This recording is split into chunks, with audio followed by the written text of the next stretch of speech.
में सीख रहे हैं। हालेलुया। उसके बीच में हमने सीखा न्याय किस प्रकार होता है कि एक व्यक्ति दूसरे व्यक्ति के ऊपर क्या करता है, दोष लगाता है, लेकिन परमेश्वर का वचन हमें क्या कहता है कि हमें दूसरों पर दोष नहीं लगाना चाहिए, किसी निर्दोष पे। हालेलुया। हमें दोष नहीं लगाना चाहिए। तो यहाँ पर जब हम पढ़ते हैं 14 अध्याय से लेकर पढ़ने के लिए आप पढ़ना चाहे तो आप पढ़ सकते हैं। जिस स्त्री को तूने मेरे संग रहने को दिया उसी ने उस वस्तु का फल मुझे दिया और मैंने क्या किया, खाया। जब परमेश्वर ने सबसे पहले आदम से बातचीत किया, आदम को बोला, हालेलुया, तो आदम ने किस पर दोष लगाया, हवा पे दोष लगाया। आगे जब हम देखते हैं तब यहोवा परमेश्वर ने स्त्री से कहा, ठीक है, दूसरे नंबर पे स्त्री से कहा तूने ये क्या किया, है ना। और स्त्री ने कहा सर्प ने मुझे बहका दिया। Hallelujah, hallelujah. अब ये लोग क्या कर रहे हैं, एक दूसरे पर क्या कर रहे हैं, करना क्या चाहिए था इन लोगों को, जिसने गलती किया उस गलती को उसी समय क्या करना चाहिए था, मान लेना चाहिए था। मानने के बजाय क्या कर रहे हैं लोग, कोई भी परमेश्वर के सामने अपनी गलती को मानने के लिए तैयार नहीं है। तो परमेश्वर क्या है, परमेश्वर न्यायी परमेश्वर है। क्या है, न्यायी परमेश्वर है। वही पर हम 14 में देखते हैं, उसका हेडिंग है परमेश्वर का न्याय। क्या है, परमेश्वर का न्याय। तो वहाँ पर हमने देखते हैं कि परमेश्वर ने किस प्रकार न्याय किया। आदम को क्या बोला, है ना, तूने अपनी पत्नी की या तूने हवा की बात माना, इस कारण तू क्या होगा, है ना, तू अपना पसीना बहाएगा, है ना, तुझे बहुत मेहनत करना पड़ेगा। आज भी ऐसे होता है ना, सबसे ज्यादा भाई लोगों को क्या करना पड़ता है, बहुत मेहनत करना पड़ता है ना, पसीना बहाना पड़ता है ना। पूरा परिवार क्या है, उसका जिम्मेवारी है। सारे परिवार को चलाने का किसका जिम्मेवारी है, पति का, है ना। उसको बहुत मेहनत करना पड़ता है, हाँ, बहुत ज्यादा। बाइबल में लिखा है ये परमेश्वर का न्याय है। आज जो भी हम हमारे जीवन में बीत रहा है ना, वो परमेश्वर के न्याय का क्या एक हिस्सा है। हालेलुया। तो यहाँ पर परमेश्वर ने आदम को बोला कि तूने गलती किया, तूने अपने पत्नी की बात को माना, इस कारण क्या होगा, तू अपना पूरा मेहनत करेगा, बहुत मेहनत करेगा। मेहनत करने के बावजूद भी क्या होगा, उसका पूरा फल तुझे नहीं मिलेगा, है ना। तो यहाँ खेती बाड़ी के बारे में थोड़ा दिया गया है कि तू मेहनत करेगा, लेकिन वो क्या करेगी, तुझे ऊँट कटारे उगाएगी, लेकिन तुझे पूरा उपज भी नहीं मिलेगा। हालेलुया। पूरा उपज भी तेरे को नहीं मिलेगा। इसका मतलब तुझे बहुत मेहनत करना पड़ेगा। नहीं था पहले, ऐसा नहीं था, उनको कोई मेहनत करने की जरूरत नहीं था। लेकिन जब परमेश्वर का न्याय आदम के जीवन में आया, तब क्या है, उसको मेहनत करना पड़ा, पसीना। आज लोग क्या है, अपने परिवार को चलाते चलाते भाई लोग क्या हो जाते, परेशान हो जाते, उनकी जिम्मेवारियां निभाते, बच्चों को पालते पालते, बच्चों का फीस भरते भरते, ऐसे क्यों हो रहा है। हालेलुया। ये परमेश्वर का न्याय आपके और मेरे जीवन में, इसलिए इन परेशानियों का सामना हमें करना पड़ता है। दूसरा, स्त्री को बोला मैं तेरे बहुत बढ़ाऊंगा। फिर स्त्री से उसने कहा मैं तेरी पीड़ा को, तेरे गर्भवती होने के दुख को क्या करूंगा, बहुत बढ़ाऊंगा। ये भी परमेश्वर का न्याय है स्त्री के जीवन में। हालेलुया। आज बहुत सारे ऐसे बहनों के साथ होता है कि बच्चा जन्माना इतना आसान नहीं होता। आजकल के खास करके अभी की पीढ़ी में तो बिल्कुल ही क्या है, बहुत डर लगता है। हमारे बेटियां बहुएं हैं, हमें सोचना पड़ता है। हालेलुया। संतान के लिए हमें सोचना पड़ता है, इतनी कमजोर है। हालेलुया। कहने का मतलब क्या, एक परमेश्वर का न्याय है हमारे जीवन में। हालेलुया। ये परमेश्वर, जब परमेश्वर ने न्याय किया ना, तो परमेश्वर ने बोला तेरे लिए दिया परमेश्वर ने, क्योंकि इन्होंने गलती नहीं माना, इन्होंने क्या किया, एक दूसरे पर दोष लगाया। हालेलुया। स्त्री ने सर्प के बारे में बोला था कि उसने मुझे बोला, तो सर्प को भी क्या किया, परमेश्वर ने उसको भी दंड दिया। उसको क्या दंड मिला, परमेश्वर ने जब न्याय किया, तीनों लोगों को क्या मिला, दंड मिला। परमेश्वर के न्याय को यहाँ पर देखते हैं। हालेलुया। आदम को दंड मिला, स्त्री को दंड मिला, और सांप को भी। सांप को बोला तू जीवन भर क्या करेगा, है ना। तो मिट्टी चाटेगा और पेट के बल चला करेगा। तो सांप ऐसे ही है ना, पेट के बल चलता है, हमारे जैसे नहीं चलता। हमारे जैसे चलता है नहीं, हमारे जैसे नहीं चलता। क्या चलता है? पेट के बल चलता है ना। और क्या खाता है? हम रोटी चावल खाते हैं, चिकन खाते हैं, लेकिन सांप क्या खाता है? मिट्टी खाता है ना। ये परमेश्वर का दिया हुआ क्या है? दंड है, उसके न्याय का एक क्या है? हिस्सा है। हालेलुया। तो जैसे मैंने शुरुआत में एक वचन जो हमें हमेशा याद रहता है ना, बोले कि नींद में भी पूछो तो हम बता देंगे। ऐसा एक वचन हमने पढ़ा, मत्ती उसका 7 अध्याय, उसके कितना आयत पढ़ा हमने? 1 अध्याय। वहाँ पर हमने क्या पढ़ा है? 2 कहानी में। फिर क्या कर रहे हैं? करना क्या चाहिए था? डायरेक्टली अगर आदम कहता हाँ प्रभु मेरे से गलती हो गया, मैंने ये फल को खा लिया, तो शायद उसको इतना बड़ा दंड, इतना बड़ा सजा नहीं मिलता, है ना। अगर हवा बोल देती हाँ प्रभु ये मेरा गलती है, मैंने इसकी बात को माना, मैंने भी गलती किया और मेरे गलती में मेरे पति को भी मैंने मिलाया, तो शायद प्रभु उसको ऐसे भयानक इतना बड़ा दंड, इससे छुटकारा नहीं होता। हालेलुया, है ना। ऐसे कोई भी छुटकारा नहीं पा सकता जब तक परमेश्वर दया ना करे। हालेलुया। तो सच में सुलेमान के बारे में, है ना, सुलेमान के बारे में जानते हो कितना बुद्धिमान था, है ना। सबसे पहले जब उसको राज्य मिला उसने क्या किया? प्रार्थना किया, है ना। क्या प्रार्थना किया? उसने धन दौलत साम्राज्य एक बड़ी सेना को नहीं मांगा, कुछ भी नहीं मांगा। सबसे पहले प्रजा को चलाने के लिए उसने क्या मांगा? बुद्धि मांगा। और हम क्या मांगते हैं? हम बहुत कुछ मांगते हैं, है ना। भजन संहिता उसकी 32:8 में लिखा है ना, कि परमेश्वर तुझे बुद्धि देगा, जिस मार्ग में तुझे चलना होगा उसमें तेरी क्या करेगा? वो अगुवाई करेगा। हालेलुया। संसार में जीवन बिताते समय हमें परमेश्वर की बुद्धि की क्या है? जरूरत है। तो हमें परमेश्वर से क्या करना चाहिए? बुद्धि मांगना चाहिए।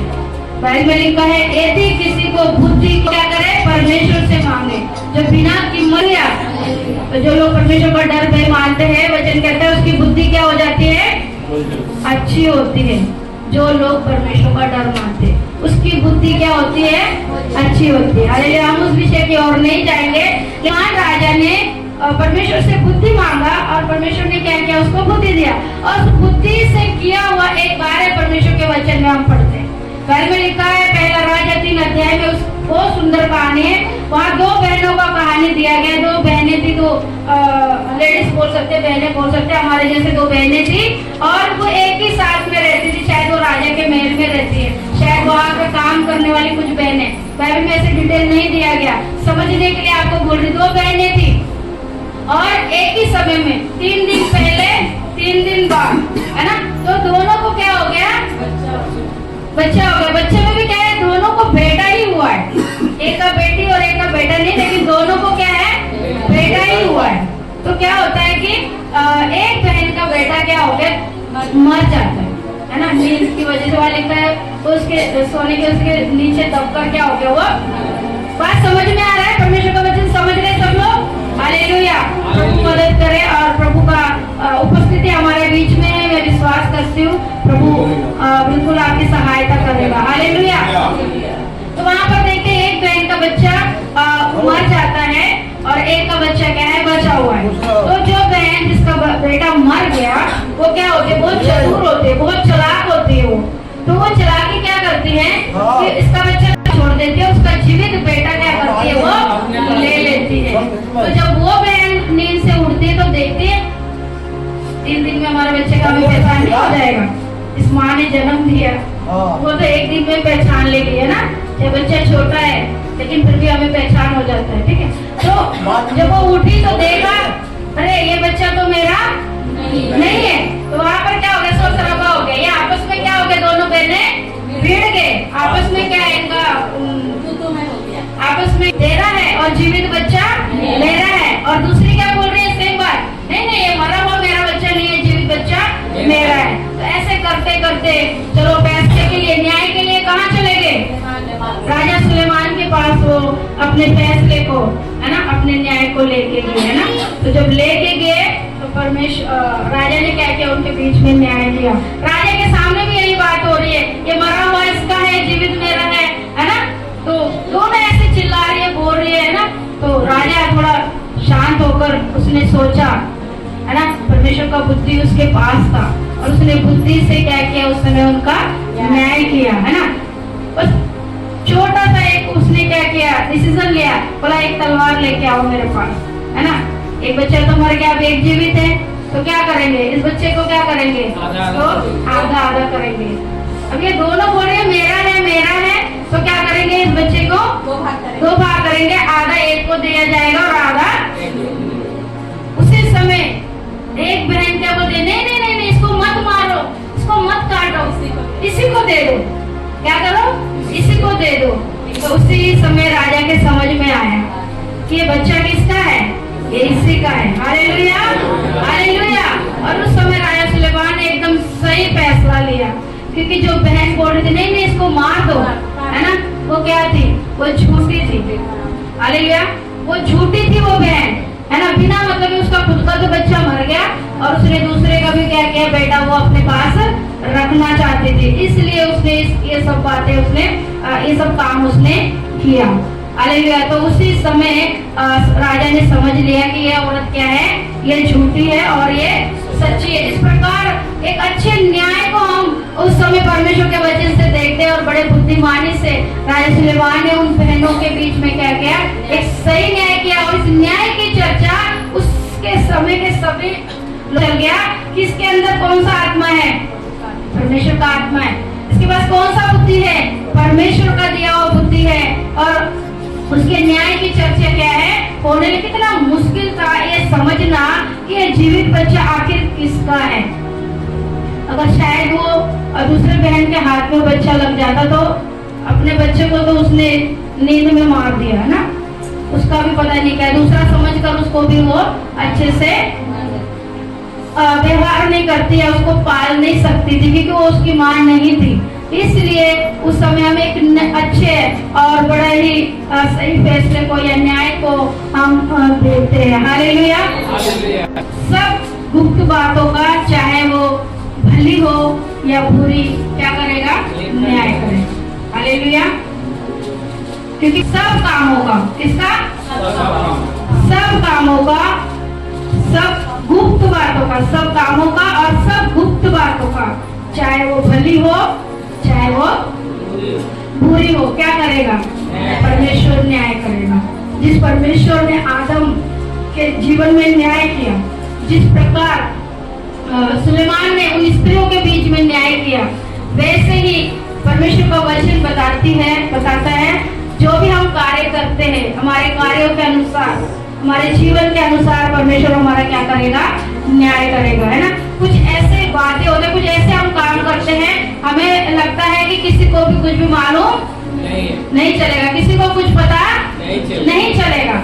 लेकिन यहाँ पर परमेश्वर का वचन क्या कहता है, गुप्त बातों का भी परमेश्वर क्या करेगा, न्याय करेगा। जो हम एक दूसरे से छिपाते हैं ना, है ना, उन बातों का भी परमेश्वर क्या करेगा, न्याय करेगा। हालेलुया। तो हमेशा हमें परमेश्वर के न्याय से क्या करना चाहिए, डरना चाहिए। हालेलुया। न्याय के बारे में बाइबल में बहुत कुछ लिखा हुआ है, बहुत कुछ, पूरा दिन रात निकल जाएगा तो इस विषय के बारे में हम सीखते रहेंगे, बहुत टाइम लगेगा। ये थोड़े से शब्दों में काम करते हैं हम लोग, जिसको क्या परमेश्वर नहीं देखता। बाइबल में एक व्यक्ति और है, दाऊद राजा, उसने गुप्त में ऐसा काम किया, उस समय में किसी भी लोगों को पता नहीं था, किसी को भी नहीं पता था, लेकिन परमेश्वर ने उस बात को क्या किया, प्रकट किया, उसकी गलती को उसके सामने दिखाया। हालेलुया। हम परमेश्वर के न्याय से कैसे बच सकते हैं, उससे कैसे छुटकारा पा सकते हैं, कैसे बच सकते हैं। तो लास्ट में हम परमेश्वर के वचन से एक आयत पढ़ेंगे, रोमियो उसका 8 अध्याय उसकी 1 आयत। जो मसीह यीशु में है वो क्या है, उन पर क्या है, दंड की आज्ञा नहीं। हालेलुया। इतनी खुशी की बात है, हम सब यीशु मसीह में हैं, हम यीशु पर विश्वास करते हैं, यीशु के मार्ग पर चलते हैं। तो लिखा है कि उन पर दंड की आज्ञा नहीं है। तो फिर किसके ऊपर दंड की आज्ञा है, तो यीशु मसीह में नहीं है। फिर किसको दंड की आज्ञा है, किसको दंड मिलेगा, यीशु मसीह नहीं है। जो मसीह यीशु में है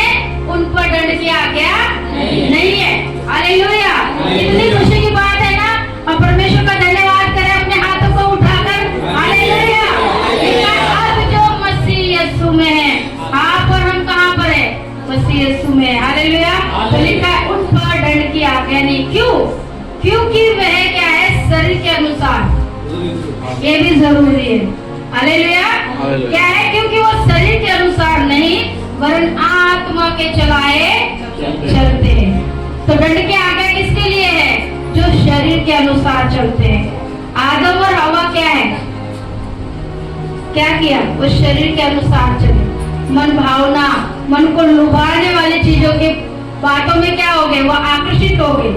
उनको उन्होंने पाने का क्या किया? कोशिश किया, इसलिए उनको क्या मिला?